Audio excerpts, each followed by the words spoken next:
apa ini, kapan, kok bisa saya nggak tahu peristiwanya, apa yang kemarin malam gitu loh, kok ibu nggak ada cerita apa-apa ke saya.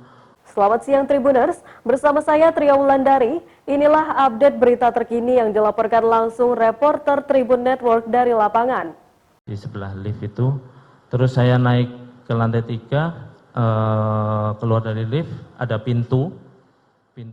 Bribka Riki Rizal alias Bribka RR mengaku dirinya sempat kepo saat Brigadir Nofriansyah Yosua Huta Barat alias Brigadir J berada di kamar selama 10 menit dalam peristiwa Magelang. Hal tersebut diungkapkan Riki Rizal saat bersaksi dalam persidangan untuk terdakwa Barada Richard Eliezer alias Baradae di Pengadilan Negeri Jakarta Selatan, Senin, 5 Desember 2022. Mulanya, Riki Rizal menceritakan soal kondisi di rumah Magelang setelah dirinya ditelepon Putri Chandrawati untuk pulang. Saat Riki Rizal datang ke rumah Magelang, Putri Chandrawati saat itu sedang berada di dalam kamar tidur. Kemudian Putri Chandrawati memintanya untuk memanggil Brigadir J. Singkat cerita, Riki Rizal pun menemui Brigadir J di pintu depan garasi rumah. Namun, Brigadir JSST itu enggan masuk ke rumah karena sedang terlibat perseteruan dengan Kuat Maruf. Sambil berjalan ke arah garasi, Riki Rizal pun menanyakan soal apa yang terjadi. Dari situ, Riki Rizal tetap membujuk Brigadir J untuk bertemu dengan istri dari Ferdi Sambo itu yang sudah menunggunya di dalam rumah. Akhirnya, Yosua mengamini permintaan Riki Rizal untuk menemui Putri Chandrawati. Saat melintas di depan Kuat Maruf, Riki Rizal menyebut keduanya memang terlibat kontak mata. Saat itu, Riki Rizal melihat kondisi wajah Putri Chandrawati sudah pucat dan lemah, dengan posisi duduk bersandar di kasur. Menyadari dirinya tidak dicari Putri dan tugasnya mencari Brigadir J sudah selesai, ia langsung meninggalkan Brigadir J dan Putri Chandrawati di dalam kamar. Majelis Hakim lantas menanyakan berapa lama Yosua bersama Putri di dalam kamar serta pembicaraan apa saja yang dibahas keduanya. Riki mengaku tidak mendengar secara pasti apa yang dibicarakan, dirinya hanya memastikan ada suara tangisan. Sebelumnya Kuat Maruf menceritakan peristiwa di rumah Magelang sebelum Riki Rizal dan Baradae datang.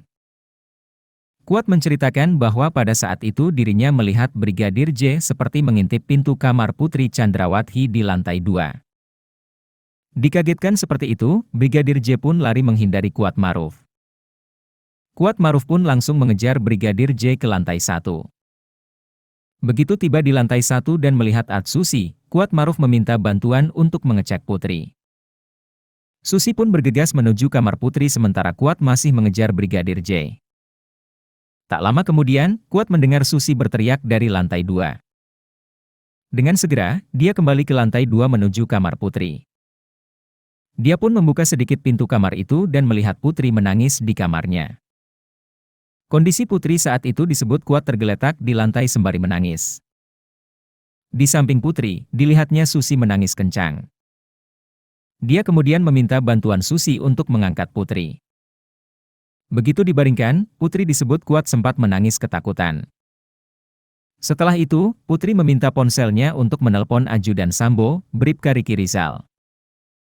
Kemudian Putri juga menyebut nama Yosua. Mendengar ucapan demikian, Kuat langsung menyarankan agar Putri melapor ke Ferdi Sambo. Kemudian dia pun meminta agar Susi menutup semua pintu rumah Magelang pada saat itu. Diketahui, Brigadir J menjadi korban pembunuhan berencana yang diotaki Ferdi Sambo pada 8 Juli 2022 lalu.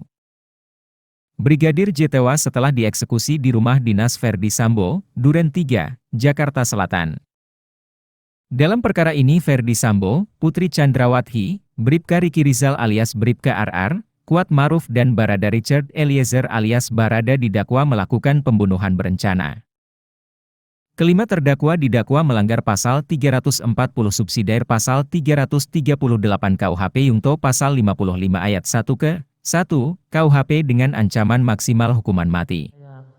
Dari pas malam itu sampai pagi barangkali Joshua cerita atau apa.